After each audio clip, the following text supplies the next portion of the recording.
Nasaan na yung sinasabi mo kuyang ano, nakalug ka mo na niyog? Are, Ayan na gayon. sa tabing are, ay, nung nakita ko ikuan, maliit pa ang tubo. Ay, nandito sa gilid ko yung Nakalog lagay. talaga. Ay, nakalog, ay ito.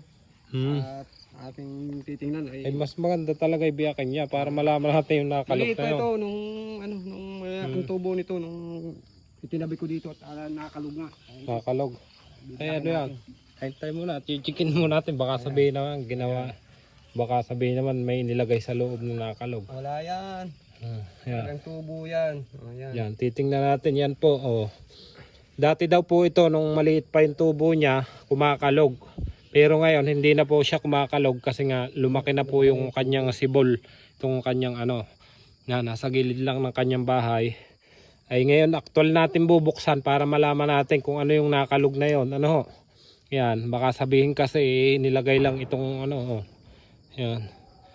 Ulid ho yan oh. Talagang original. Yan, may mga ugat pa siya.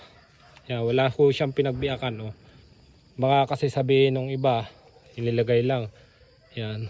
Aktual nating puputulin ito, bibiyakin para malaman kung ano yung kumakalog sa loob yan. Yan, dito ako. Para malaman natin kung ano yung nakalog na yan.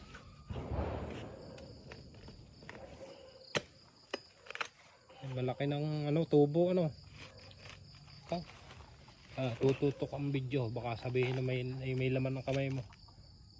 Yun. Yan. Ano yan? Buko. Ano yan? Matigas. Dito sa ano? Matigas. Parang bato. Ha? Bato? Saan mo nakuha yan? Aray, sa kuwang ano? Tubo. Sa tubo. Nasaan ang pinagbakatan? Baka sabihin na may kinabit lang. Aray.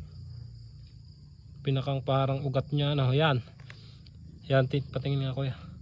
Yan, kung mapapansin nyo mga kantingero, ano, baka sabihin naman nilagay ano, aktual na binidyohan natin yan, napakaganda. Sulit po yung pagkamutya.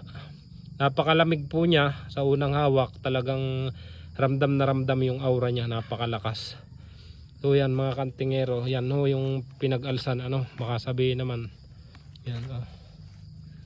Yung pinakang tubo. Yan ho yung ano oh. Yung tangkay baka sabihin naman inilagay lang yan oh. Napakaganda ho ng mutya na nakuha ni kuya. Ingatan mo yan kuya at balot mo agad sa pulang tela. Talagang napakainam niya sa negosyo. Talagang ito yung matagal ko ng tabi-tabi ito dito. Sabi ko sa iyo may laman yan oh. Hindi mawawala ng laman yan pagka kumakalog talaga ang niyog.